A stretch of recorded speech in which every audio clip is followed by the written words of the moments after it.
क्रीं क्रीं क्रीं ह्रीं ह्रीं ह्रीं हुम हुम हुम दक्षिणाकालिके क्रीं क्रीं क्रीं ह्रीं ह्रीं ह्रीं हुम हुम हुम स्वाहा। माँ दक्षिणाकालिके नमः। प्रसन्नवरदो भव, प्रसन्नवरदो भव, प्रसन्नवरदो भव। सिद्ध साधक परिवार के इस चैनल में आपको स्वागत है। चैनल में गुप्त दुर्लभ साधनाएं चल रहे हैं। जानने योग्य बातों पर चर्चाएं भी होते आ रहे हैं। साथ ही साथ शक्तिशाली से अति तीव्र शक्तिशाली टोटके भी दिए जा रहे हैं। तो आज के इस साधना वाले कड़ी में हम बात करेंगे तथा पूर्ण साधना विधान देंगे और जो अत्यंत गोपनीय है प्राण तोषिणी अनुष्ठान के विषय में, और ताकि आगे चलकर आप यह साधना को सफलतापूर्वक संपन्न कर सकें और इसका लाभ उठा सकें। यह प्राण तोषिणी अनुष्ठान अत्यंत सरल और सुविधाजनक है। कोई भी साधक इस प्रकार का अनुष्ठान संपन्न कर सकता है।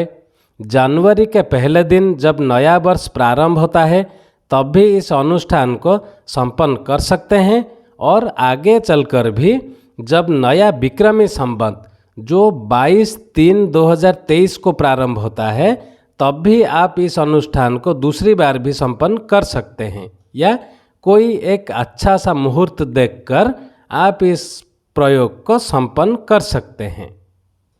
और अगर शास्त्रों की देखें तो उनमें कहा गया है कि जितने नववर्ष प्रचलित हो वह सभी नववर्षों के अवसर पर यह प्रयोग संपन्न करना ही चाहिए। और इस अनुष्ठान में कोई ज़्यादा समय नहीं लगता है, कोई ज़्यादा झंझट या परेशानी की बात नहीं है। यदि आप इस अनुष्ठान को संपन्न करें तो मुश्किल से 1 या 1.5 घंटे में यह अनुष्ठान संपन्न हो जाता है। अब बात करेंगे इस अनुष्ठान को कैसे करें। प्रत्येक परिवार के मुखिया को चाहिए कि वह सूर्योदय से पहले ही उठ जाएं और अपने परिवार के अन्य सदस्यों को भी जगा दें। फिर सभी स्नान आदि से निवृत्त होकर सुंदर और उत्तम वस्त्र धारण करें। इसमें किसी भी प्रकार के वस्त्र धारण किए जा सकते हैं। इसके बाद दरी बिछाकर अकेले या अपने पत्नी के साथ बैठ जाए। ज़्यादा अच्छा हो तो यह होगा कि पूरा परिवार एक साथ इस प्रयोग में बैठें। प्रयत्न यह होना चाहिए कि जिस समय सूर्यदेव अपनी पहली किरण से संसार को प्रकाशवान करते हैं उसी समय यह प्रयोग प्रारंभ किया जा सकता है। यूँ सूर्योदय से 9 बजे के बीच में साधना के लिए श्रेष्ठ माना है।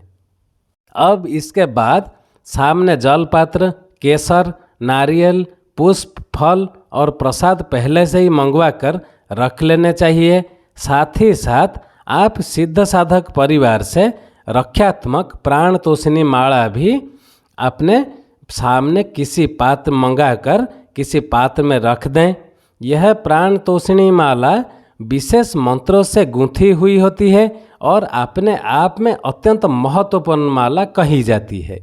पूरे वर्ष भर पारिवारिक सुख शांति, उन्नति और पूर्ण परिवार की रक्षा की दृष्टि से यह प्राण तोषिणी माला अत्यंत महत्वपूर्ण मानी गई है। और साधकों को चाहिए कि वे स्वयं तो इस अनुष्ठान के बाद यह माला अपने गले में धारण करें ही, पर यदि संभव हो तो परिवार के जितने सदस्य हैं उन सभी सदस्यों के गले में भी एक एक इस प्राण तोषिणी माला को पहना देना चाहिए, जो कि आगे के पूरे वर्ष भर के लिए सभी दृष्टियों से उन्नतिप्रद, स्वास्थ्यप्रद एवं रक्षात्मक होता है। अधिकतर साधक अपने घर में जितने पुत्र पुत्रियां हैं उन सबके के गले में और अपनी पत्नी तथा अपने स्वयं के लिए भी इस प्रकार की मालाएं धारण कर लेते हैं। अब बात करते हैं साधना अनुष्ठान के विषय में।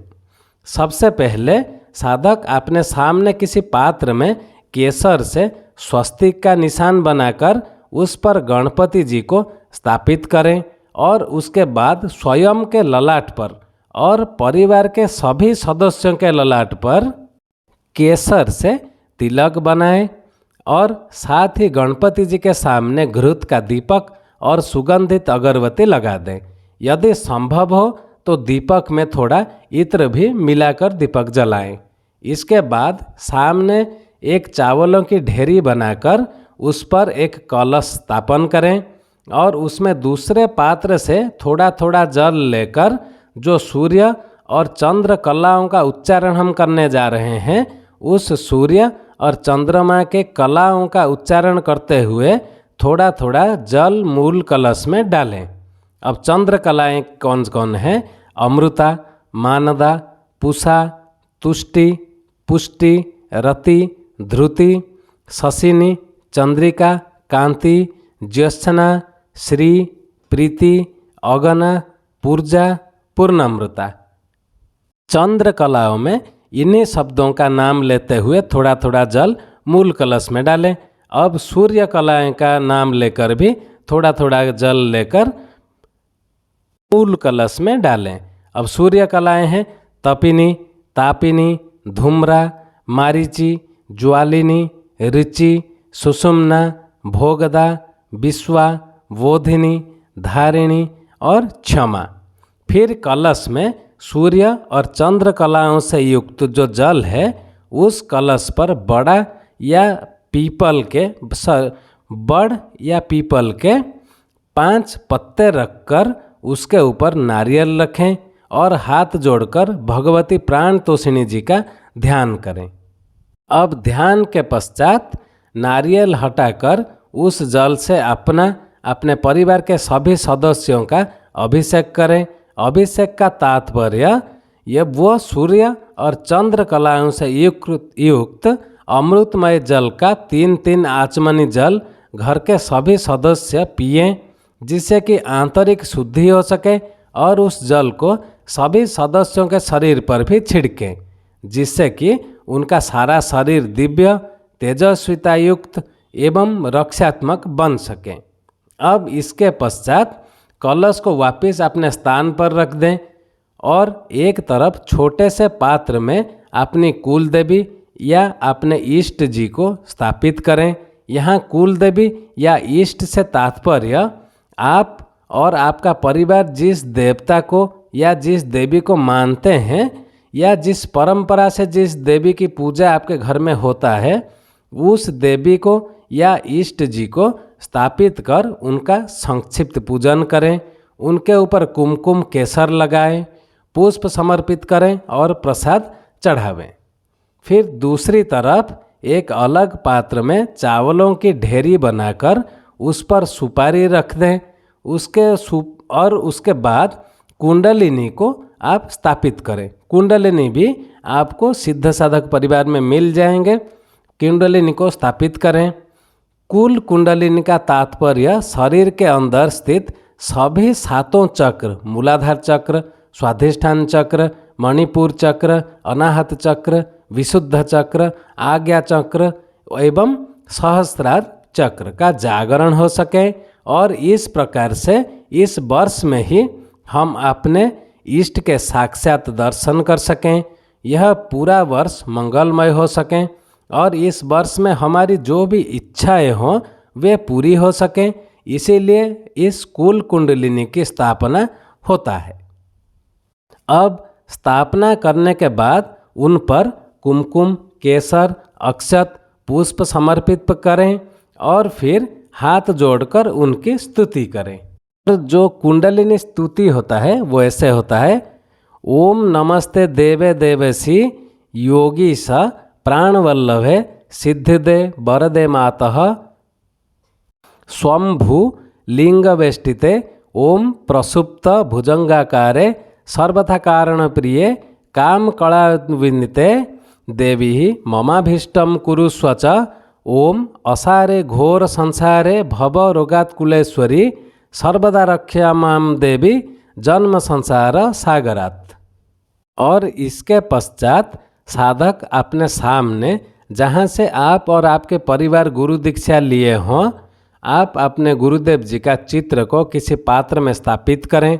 अगर आप सिद्ध साधक परिवार से दीक्षित हों तो आप गुरुदेव जी का चित्र को पात्र में स्थापित करें और उनकी संक्षिप्त पूजन करें। साथ ही साथ गुरु चित्र के सामने चावलों की ढेरी बनाकर अपने पूर्वजों और ऋषियों को स्मरण करते हुए उनका आवाहन करें, जिससे कि वे पूरे वर्ष भर अपनी तपस्या और शक्ति से आपके जीवन को पूर्णता दे सकें। अब ऋषि आवाहन के पश्चात अपने गुरु सहित इन सभी ऋषियों का संक्षिप्त पूजन जल, कुमकुम, अक्षत, पुष्प और प्रसाद से करें। इसके बाद एक पात्र में गणपति जी को स्थापित करें और उनकी संक्षिप्त पूजा करें और उनसे प्रार्थना करें कि वे ऋषि सिद्धि सहित घर में स्थापित हों और जीवन में तथा पूरे वर्ष भर सभी विघ्नों का नाश करते हुए पूर्ण मंगल करते रहें। साथ ही साथ उनके सामने ही चावलों की 8 ढेरियाँ बनाएं और इन ढेरियों पर एक एक सुपारी रखें और उनके सामने प्राण तोषणी मालाएं रख दें। इन मालाओं का संक्षिप्त पूजन करें। जैसा कि मैंने पहले से ही बता चुका हूँ कि आप अपने स्वयं के लिए या पूरे परिवार के लिए इन प्राण तोषणी मालाओं का प्राप्त कर इनका संक्षिप्त पूजन कर सकते हैं। इन पर चावल लें और चावल छिड़कते हुए जो अष्ट मातृकाओं का स्थापना जो उन मंत्रों से होता है, उन मंत्रों का उच्चारण करते हुए उन मालाओं में चावल डालें। जो सप्त मातृकाएँ हैं उनका मंत्र ऐसा है, एक में है ब्राह्मी, दंडम कमंडलु करमख्य सूत्राभयम तथा बिभ्रति कनक छायाम ब्राह्मी कृष्णा जिनिज्वला। और दूसरा जो मातृका है वो है महेश्वरी, शूलम कमलाम परशुम नृणाम पौतम मनोहरम बहंती हेम संकाशं धैर्यम माहेश्वरीम शुभाम। अब तीसरा है कौमारी, अंकुशम दंड खड्गवांग पाशं च दधति करेः ध्येया बंधुक सकाशं कौमारी शर्मदायिनी। अब चौथा है वैष्णवी, चक्रम घंटम गदाम खड्गम बिभ्रति सुमनोहरम तमाल श्यामला ध्येया वैष्णवी शर्मदायिनी। अब पांचवे हैं वाराही, मुसलम करवालं च खेटकं दधति हलम करम चतुर्भिवाराही ध्येयिता कालधन छवि। अब छठा है इंद्राणी देवी, अंकुशं तोमर विद्युत कुलिशं बिभ्रतो करेः इंद्रनीलं निन्द्रोणाणी ध्येया सर्व समृद्धिदा। अब सातवां है चामुंडा देवी, शूलम कपालां नृम शिरः कपालम दधति करे मुंड खड्गमंडिता ध्येया चामुंडा रक्त विग्रहा। अब आठवें जो मातृका हैं, अष्टमातृकाएँ, उनमें है अक्ष स्रजम बीजपुरं कमलं पंकजम करे वहंती हेम सकाशं महालक्ष्मी हरिप्रिया। अब तत्पश्चात जो प्राण तोषिणी मंत्र है, जो मूल मंत्र है इस अनुष्ठान का, वो ऐसा है, आप लिख के रख लें। इसमें गलत उच्चारण करने से कोई हानि नहीं होता, तो फिर भी हम कह रहे हैं इसमें उच्चारण में कोई गलती चूक नहीं करें, क्योंकि आपको केवल एक ही माला इस मंत्र का, मूल मंत्र का जाप करना है। मंत्र ऐसा है, ओम ऐं ह्रीं ह्रां ह्रीं ह्रूं ह्राइं ह्रौं ह्रः जगन्मातः सिद्धि देहि देहि स्वयंभू लिंगामय श्रयताय विद्युत कोटि प्रभाय महाबुद्धि प्रदाय सहस्रदल गामिन्य नमः। अंत में साधक अपनी बेटियों और बहुओं को यथोचित उपहार दें और जो प्राण तोषिणी मंत्र हम बताए उस मंत्र की एक माला मंत्र जाप करें। इसी सहित यह पूर्ण अनुष्ठान संपन्न होता है और इससे आगे चलकर पूरे वर्ष भर आपके परिवार रक्षात्मक बनता है, उन्नतिवान बनता है, तत्सहित स्वास्थ्यवान भी बनता है। आज के लिए इतना ही था। जिनको यह साधना संपन्न करना हो वो हमारा ईमेल आईडी दिया हुआ है, हमें संपर्क कर सकते हैं, उनका अब पूर्ण मार्गदर्शन कर दिया जाएगा। अगर जिनको साधना में व्यवहार में आने वाले सामग्रियां चाहिए वो सिद्ध साधक परिवार से मंगवा से पहले से ही मंगवा के रख सकते हैं। और जी अगर आपको लगे कि आपके जान पहचान में किसी को यह साधना करने की आवश्यकता हो, आप यह प्रयोग उन्हें बता सकते हैं। और हमारे चैनल को ज़्यादा से ज़्यादा सब्सक्राइब कर लें ताकि हमारे कहे हुए बातों का, दिए हुए मंत्रों का सम्मान भी बना रहे। आज के लिए इतना ही था। ओम क्रीम क्रीम क्रीम ह्रीम ह्रीम ह्रीम हुम हम दक्षिणा कालिके क्रीम क्रीम क्रीम ह्रीम ह्रीम ह्रीम हुम हम स्वाहा माँ दक्षिणा कालिके नमः प्रसन्न वरदो भव प्रसन्न वरदो भव प्रसन्न वरदो भव। जय सिद्ध साधक परिवार।